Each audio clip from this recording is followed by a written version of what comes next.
আজ 15ই আগস্ট স্বাধীনতা দিবস উপলক্ষে নিয়ে আসছি সর্বশ্রেষ্ঠ খবর। আজ জানাবো পশ্চিমবঙ্গ, দেশ এবং বিদেশের তাজা সংবাদ। আপনি যদি চ্যানেল নতুন হয়ে থাকেন তাহলে অবশ্যই চ্যানেলটি সাবস্ক্রাইব করুন, কারণ প্রতিদিনের সেরা খবর আপনার হাতের মুঠোয় পৌঁছে দিতে আমরা আছি সদা প্রস্তুত। খবরের প্রথমেই দেখে নেব সংবাদ শিরোনাম। দেশ স্বাধীনে বাংলার অবদান সবচেয়ে বেশি, প্রাক স্বাধীনতা দিবসে ফের মনে করালেন মমতা। ভেস্তে দিয়েছিলেন পাকিস্তানের ড্রোন আক্রমণ, অপারেশন সিঁদুরে বীরত্বের পুরস্কার 16 জন বিএসএফ জওয়ানকে। বিজেপি ভোটে জিতলেই মাসে 5,000 টাকা ভাতা, প্রতিশ্রুতি শুভেন্দুর, কারা পাবেন? আরও 12 লক্ষ সবুজ সাথের সাইকেল কবে দেওয়া হবে জানালেন মুখ্যমন্ত্রী। ধরপাকড় চলবেই, ভিন রাজ্যে বাঙালি হেনস্থা নিয়ে অন্তর্বর্তী নির্দেশ দিল না সুপ্রিম কোর্ট। শুভেন্দুর বিরুদ্ধে এফআইআরের জন্য হাইকোর্টের রাজ্য সরকার। সরকারি কর্মী ও পেনশন প্রাপকদের জন্য নয়া আপডেট, নয়া নির্দেশিকা জারি করল অর্থ দপ্তর। অভিষেকের ডায়মন্ড হারবার নিয়ে অনুরাগের ভুয়ো দাবি তথ্য দিয়ে স্পষ্ট করল তৃণমূল। 22 আগস্ট কলকাতায় 3 নয়া মেট্রোপথ উদ্বোধনে প্রধানমন্ত্রী, ঐতিহাসিক উপহার পুজোর আগে। প্রচার শুরু বিজেপির। স্বাধীনতা দিবস, ভারতের কোন জেলায় 18ই আগস্ট স্বাধীনতা দিবস পালিত হয়? কারণ জেনে অবাক হবেন না। স্বাধীনতা দিবসের আগে জাতির উদ্দেশ্যে রাষ্ট্রপতি মুর্মু জেনে নিন তার ভাষণের মূল 10টি দিক। কন্যাশ্রীরা দেশ চালাবে, ওদের নিজের পায়ে দাঁড়াতে দিন, বার্তা মুখ্যমন্ত্রীর। জেপি নাড্ডার সঙ্গে আলোচনার পর চূড়ান্ত সিদ্ধান্ত নিলেন প্রধানমন্ত্রী নরেন্দ্র মোদী। এনডিএর রাষ্ট্রপতি পদপ্রার্থী হবেন এই নেতা। বিহারে কোচিং সেন্টারে শিক্ষকের অশ্লীল কীর্তি, চরম ঘনিষ্ঠ মুহূর্ত ধরা পড়তেই ভাইরাল দেখুন। মাংস খান অথচ পশুপ্রেমী, পথকুকুর বিতর্কে সুপ্রিম কোর্টে করা মন্তব্য কেন্দ্রের।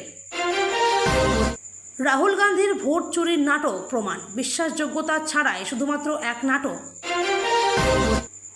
ইভিএম গোলমাল প্রকাশ, সুপ্রিম কোর্টে পুনঃগণনা, পরাজিত প্রার্থীর জয়। কংগ্রেসে বড় রদবদল, প্রদেশ কমিটিতে অধীরের নাম পাচ্ছে এক ঝলক। রাত 1টা অবধি নিজের দিদির সঙ্গে আমার বর শুয়ে আছে, প্রতিবাদ করতেই বেধড়ক বাড়ির বউকে, ভাইরাল সিসিটিভি ফুটেজ।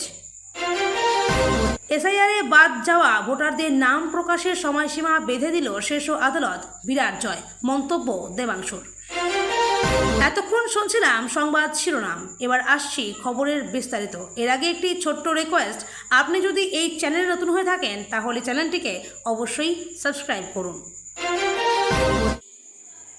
স্বাধীনতা দিবসের প্রাক্কালেও বাঙালি অস্মিতায় শান দিলেন মুখ্যমন্ত্রী মমতা বন্দ্যোপাধ্যায়। বৃহস্পতিবার সন্ধ্যায় বেহালায় প্রাক স্বাধীনতার অনুষ্ঠানে মুখ্যমন্ত্রীর সাফ বক্তব্য, ভারতের স্বাধীনতা আন্দোলনে যদি কোনো রাজ্য সবচেয়ে বেশি অংশ নেয় তা হলো বাংলা। এখানেই স্বাধীনতা সংগ্রামীর সংখ্যা সবচেয়ে বেশি। বাংলার সেই অবদান ইদানিং অনেকে ভুলে যাচ্ছেন বলে অভিযোগের সুর শোনা গেল মুখ্যমন্ত্রীর গলায়। মনে করিয়ে দিলেন স্বাধীনতা আন্দোলনের সঙ্গে জুড়ে থাকা বিভিন্ন অনুপ্রেরণামূলক গানের কথা। সেসব গান যে বাঙালিরই তৈরি তাও উল্লেখ করলেন। স্মরণ করলেন স্বামী বিবেকানন্দ, নেতাজির অবদান। বৃহস্পতিবার সন্ধ্যায় বেহালায় প্রাক স্বাধীনতা দিবসের অনুষ্ঠানে যোগ দেন মমতা বন্দ্যোপাধ্যায়। সঙ্গে ছিলেন স্থানীয় সাংসদ মালা রায়, মেয়র ফিরহাদ হাকিম। প্রথমে বেহালা মেট্রো সম্প্রসারণের নেপথ্যে নিজের অবদানের কথা বলে জানালেন।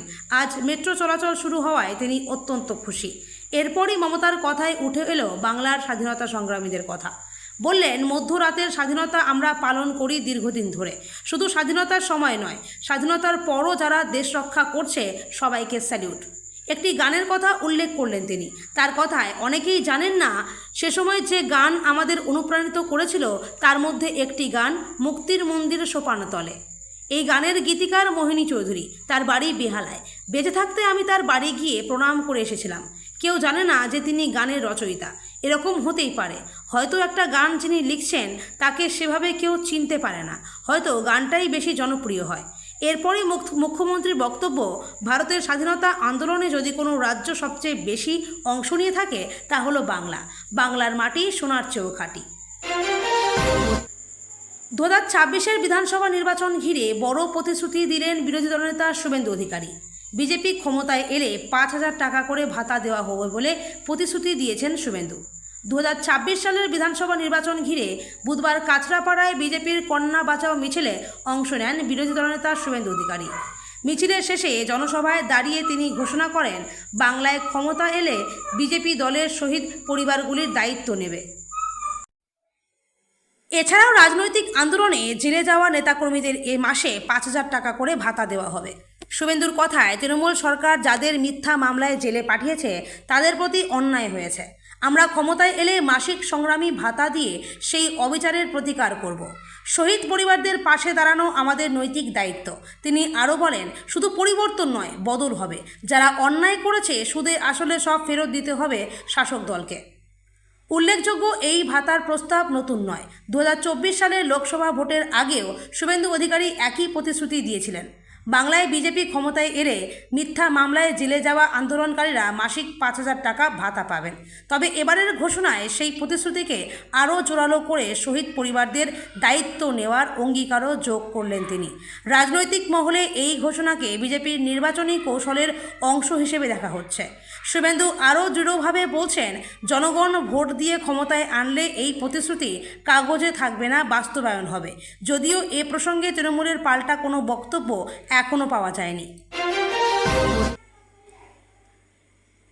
সন্তানদের কোচিং সেন্টারে পাঠানোর আগে এবার অভিভাবকদের আরও সতর্ক থাকার প্রয়োজন।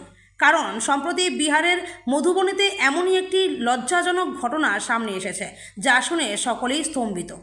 একটি প্রাইভেট কোচিং সেন্টারের এক শিক্ষক ছাত্রীদের সঙ্গে অশ্লীল আচরণ করায় সেই ভিডিও ভাইরাল হয়েছে। ঘটনাটি ঘটেছে বিহারের মধুবনীর জয়নগরে। সেখানকার এক তরুণ শিক্ষক তার কোচিং সেন্টারে পড়াতে আসা বেশ কয়েকজন ছাত্রের সঙ্গে আপত্তিকর আচরণ করত। কিছু ছাত্রী শিক্ষকের এই কর্মকাণ্ডে সায় দিলেও কয়েকজন ছাত্রী এর তীব্র প্রতিবাদ জানায়। তাদেরই মধ্যে একজন গোপনে মোবাইলে শিক্ষকের অশ্লীল আচরণের ভিডিও রেকর্ড করে। পরে সেই ছাত্রী এই ভিডিওটি প্রকাশ করে দেয়, যা মুহূর্তের মধ্যে সোশ্যাল মিডিয়ায় ভাইরাল হয়ে যায়। ভিডিওটিতে দেখা যায় শিক্ষক কিভাবে পড়ানোর ছলে ছাত্রীদের সঙ্গে অশালীন আচরণ করছে। এই ঘটনা প্রকাশ্যে আসার পর এলাকা জুড়ে ব্যাপক চাঞ্চল্য ছড়িয়েছে এবং অভিযুক্ত শিক্ষক কার্যত লজ্জায় মুখ ঢাকতে বাধ্য হয়েছেন। শিক্ষক শিক্ষার্থী সম্পর্কের পবিত্রতা নষ্ট করায় সাধারণ মানুষ এই ঘটনার তীব্র নিন্দা জানিয়েছে। এ ঘটনা কোচিং সেন্টারে পড়া ছাত্রছাত্রীদের নিরাপত্তা নিয়ে বড়সড় প্রশ্ন তুলেছে। অভিভাবকদের মধ্যে এখন এই বিষয়ে গভীর উদ্বেগ তৈরি হয়েছে এবং তারা তাদের সন্তানদের নিরাপত্তা নিয়ে নতুন করে ভাবতে শুরু করেছে।